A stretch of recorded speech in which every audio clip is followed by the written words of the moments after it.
à tous. Une série de décisions de condamnation de la part de l'ODEM, l'Observatoire de déontologie de l'éthique dans les médias à Cotonou. La campagne pour l'assainissement est accentuée depuis quelque temps maintenant, mais quelle chance de réussite face à un mal qui a pris du temps pour s'enraciner dans la presse béninoise. Nous faisons le débat tout à l'heure, mais avant, à la une des journaux pour vous proposer le contenu des dernières décisions prises par l'instance d'autorégulation et relayées par les quotidiens dans leur production de ce mercredi matin. Un invité au cours de cette émission, professeur Maxime Dacruz, ancien recteur de l'université d'Abomey-Calavigne. Il passera par ici pour évoquer une question scientifique notamment sur laquelle on a très peu entendu ses collègues scientifiques de cette université. La question du franc CFA et l'avenir, le projet de monnaie unique, l'écho pour la CEDEAO. On en parle donc tout à l'heure. Merci d'être là.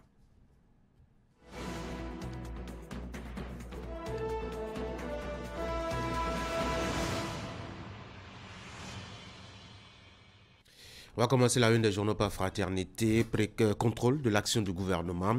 La précarité des aspirants au métier d'enseignement préoccupe les députés. Violation du code de déontologie d'éthique dans les médias au Bénin, 2 quotidiens condamnés par l'ODEM. Promotion de fin d'année, Canal Plus Bénin présente de nouvelles offres aux populations de Parakou. Et puis la banane, un aliment injustement écarté du régime alimentaire. Un dernier titre, il s'agit d'un avis d'appel d'offres. Celui qui vient de la dette pour la construction de 7 lycées techniques agricoles. Vous, hommes d'affaires dans le milieu, vous avez donc une bonne information pour vous.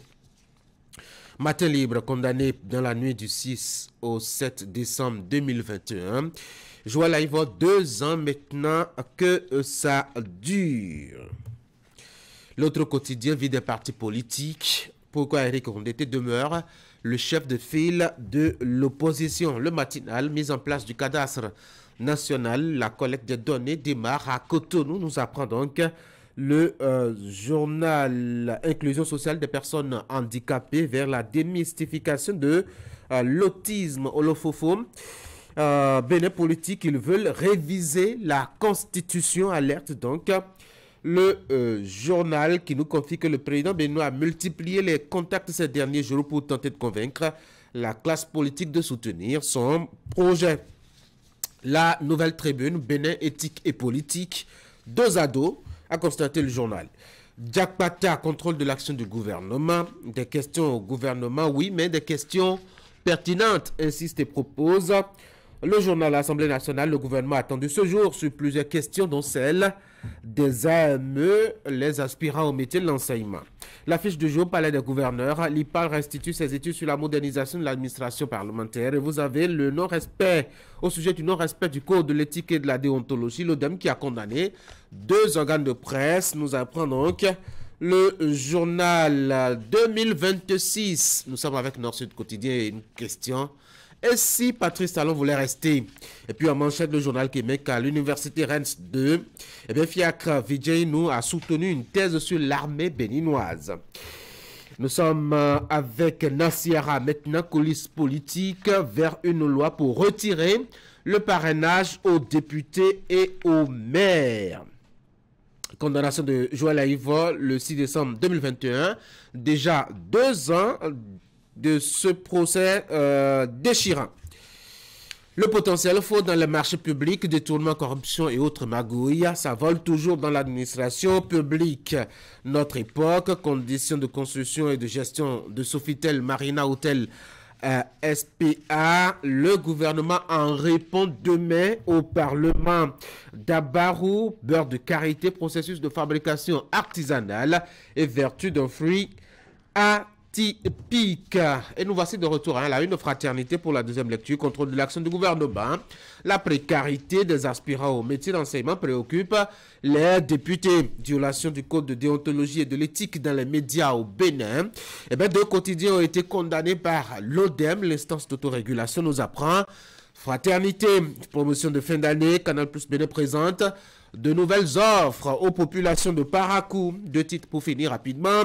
La banane, un aliment injustement écarté du régime alimentaire. C'est pour votre santé. Achetez Fraternité, lisez.